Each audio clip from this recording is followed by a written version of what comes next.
Tapi aneh, kita ngaji ahlus sunnah kok takut mendengarkan kata bid'ah. Kenapa telinga kita harus alergi dengan kata ini? Kenapa telinga kita harus berat mendengar ucapan ini? Nabi sendiri yang mengatakan demikian para jamaah. Banyak orang mengatakan, "Lah Ustadz ini keras sekali." Keras kata. Kenapa? Bid'ah. Gara-gara ada kata bid'ahnya. Syirik. Oh, keras ini Ustadz. Kenapa? Gara-gara ada kata syiriknya. Ya akhi fil Islam, ikhwatal iman. Nabi yang paling lembut dakwahnya mengatakan kullu bid'atin fa inna kulla muhdatsatin bid'ah. Setiap perkara baru itu adalah bid'ah. Nabi antum mengatakan demikian. Kemudian antum sekarang mau menyembunyikan dakwah sunnah ini. Sahabat menasihati tabi'in mengatakan wala tabtadi, jangan berbuat bid'ah.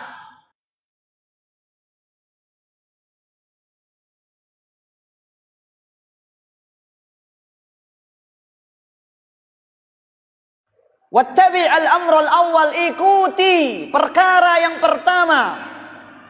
Perkara para sahabat dan Rasul sallallahu alaihi wasallam.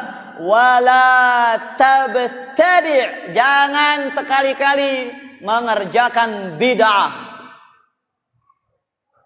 Wasiat ini para jamaah, sahabat mewasiatkan kepada seorang tabi'in. Kemudian juga antum sering mendengar lafaz bid'ah. Wa iyyakum wa muhdatsatil umur. Nabi dengan mengatakan jauhilah perkara-perkara baru. Wa fa inna kulla muhdatsatin bid'ah, dan setiap perkara baru itu adalah bid'ah. Perkara baru dalam apa? Dalam agama, bukan dalam urusan dunia. Tapi aneh, kita ngaji ahlus sunnah kok takut mendengarkan kata bid'ah. Kenapa telinga kita harus alergi dengan kata ini? Kenapa telinga kita harus berat mendengar ucapan ini? Nabi sendiri yang mengatakan demikian para jamaah. Banyak orang mengatakan, "Lah Ustadz ini keras sekali." Keras kata. Kenapa? Bid'ah. Gara-gara ada kata bid'ahnya. Syirik. Oh, keras ini Ustadz. Kenapa? Gara-gara ada kata syiriknya. Ya akhi fil Islam, ikhwatal iman. Nabi yang paling lembut dakwahnya mengatakan kullu bid'atin fa inna kulla muhdatsatin bid'ah. Setiap perkara baru itu adalah bid'ah. Nabi antum mengatakan demikian. Kemudian antum sekarang mau menyembunyikan dakwah sunnah ini. Sahabat menasihati tabi'in mengatakan wala tabtadi, jangan berbuat bid'ah. Apakah disamar-samarkan? Enggak para jamaah. Tapi anehnya sekarang kita yang sudah sering ngaji sunnah, dah man dulu bahas syirik, bahas bid'ah, dah. Terus antum mau apa bahasannya? Kita maunya bahasannya apa para jamaah? Tazkiyatun nafs, masalah fikih muamalah, hanya sebatas itu. Jangan bahas syirik dulu Ustaz loh. Takut tidak? Ya akhi, saudaraku seiman dan seislam, antum tahu Nabi yang paling sempurna cara dakwahnya, orang yang paling hikmah dalam berdakwah, diuji apa enggak? Diuji. Lekif, gimana dengan kita yang masih cecunguk-cecunguk cara berdakwahnya, yang masih jauh dari kesempurnaan dalam metode dakwahnya, pasti akan diuji. Kalau antum ingin dakwah sunnah ini dibentangkan karpet merah, ditaburi bunga, disambut sama orang, tidak usah dakwahkan tauhid, tidak usah dakwahkan sunnah. Dan ini saya sering sesalkan dari jamaah kita, para jamaah. Antum sudah lama mengaji, kenapa harus takut? La tazalu ta'ifatun min ummati zahirina 'alal haq, la yadurruhum man khalafahum wala man khazalahum, kata Nabi. Senantiasa ada sekelompok manusia dari umatku yang tegak di atas yang hak, tidak akan memberikan mudarat orang-orang yang tidak mau menolong mereka dan yang memusuhi mereka. dakwah sunnah ini. Jangan antum takut dakwah ini para jamaah. Dakwah ini ada penolongnya, Allah sudah yang menolong. Tak usah takut, Allah yang menolong dakwah ini. Allah yang punya agama, Allah yang akan menolongnya. Kenapa kita harus takut? Selama kita berdalil sama kita berdakwah dengan hikmah, dengan yang diajarkan oleh Rasulullah SAW. Bedakan kata keras dan tegas para jamaah. Masalah hukum tidak boleh antum katakan riba dengan bunga. Ini kan bunga, ya riba. Antum mau sembunyikan apa lagi? Perkara baru. Ini kan perkara baru. Perkara baru apa teh? Dalam agama ya bid'ah. Makanya ketika para ulama kita ditanya, wahai Syekh, ada orang yang sangat awam dakwah sunnah. Apakah kita mulai dengan mengajarkan mereka sholat dulu atau fikih, tauhid dulu? Ajarkan tauhid, ajarkan syirik, karena itu mutlak metode dakwah Nabi. Harus dimulai dari situ. Dan semua antum memahami syarat mutlak surga itu tauhid para jamaah. Dan itu merupakan bagian dari dakwah sunnah.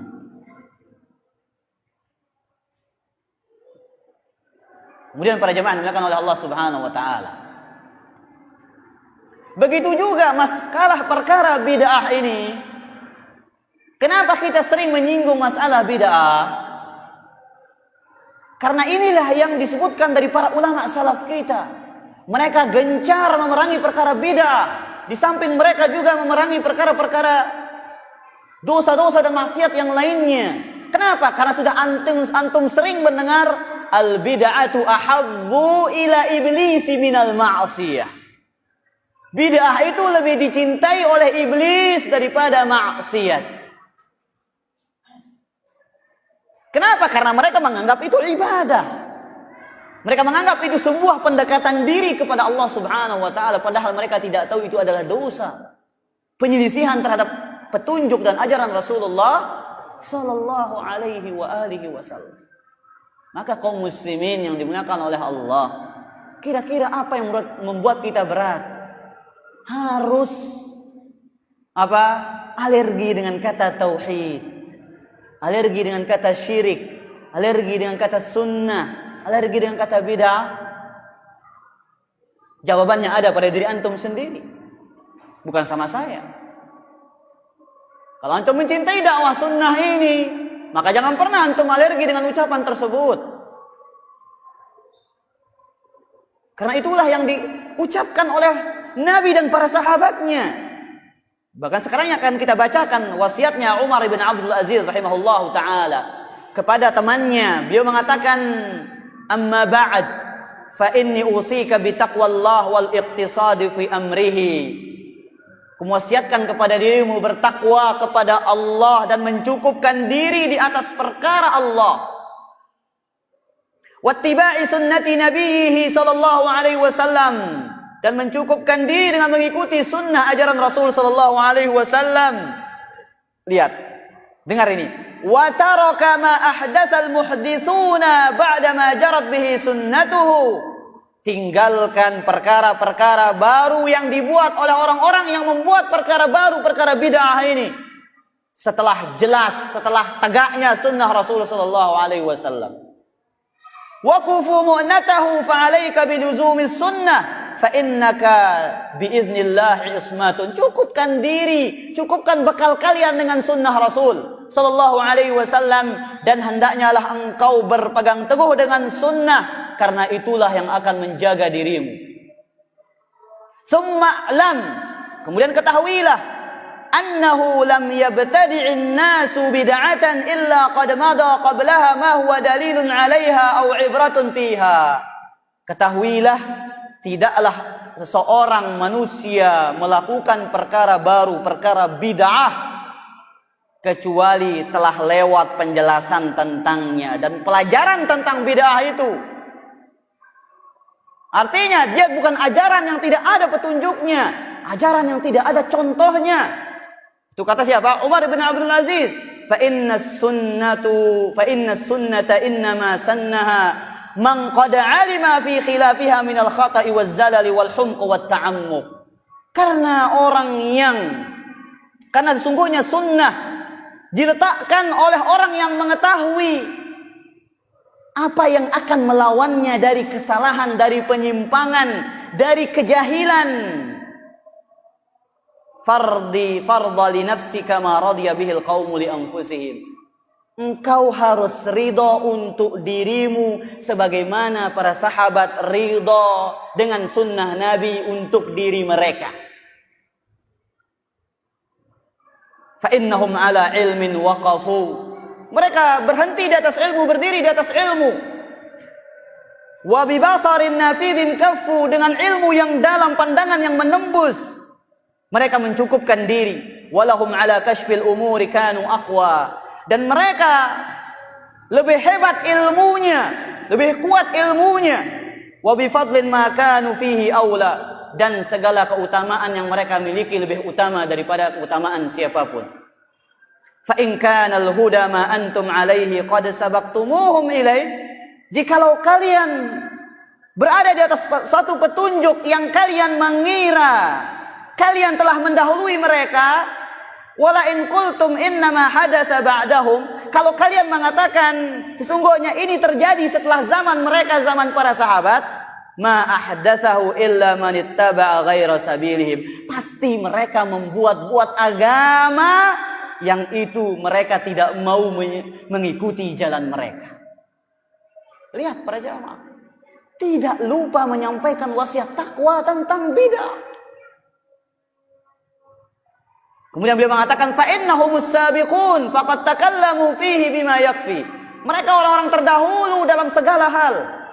Antum tahu, hitung ibadah mana saja yang itu merupakan ibadah dalam agama ini, siapa yang lebih dahulu mengerjakannya? Sahabat. Ketika diturunkan syariatnya, mereka yang pertama. Ini wahyunya dari Allah, mereka yang pertama mengerjakannya. Makanya aneh para jamaah, apabila sekelompok kaum dikatakan kepada mereka, kenapa anda mengerjakan ini? Karena ini sudah tradisi, karena ini sudah dari dahulu, karena ini sudah orang banyak. Tapi apakah sahabat pernah mengerjakannya? Mereka akan diam. Mereka juga beralasan, lagu kan tuan guru ente nyuruh kita. Tapi kan orang tuan guru yang mengajarkan kita. Mereka berdalil, narak beke tuan guru ngajar kita salah. Itu lagi kata mereka. Kemudian beliau mengatakan, famadunahum fi maqsarin wa ma fawqahum min mahsarin wa qad qasura qaumun dunahum fajafau. Yang di bawah mereka pasti kurang. Kemudian yang berusaha melampaui mereka fi mahsarin, mereka adalah orang yang nekat. Orang yang nekat. Wa qad qasura qaumun dunahum fajafau. Orang yang berada di bawah mereka dunahum fajafau, maka mereka menjadi orang yang lembek. Wa tamaha anhum aqwamun faghalau, dan orang yang melebihi mereka menjadi gulu. Wa innahum baina dzalika la'ala huda mustaqim. Maka di antara dua orang ini adalah mereka berada di atas petunjuk dan jalan yang lurus.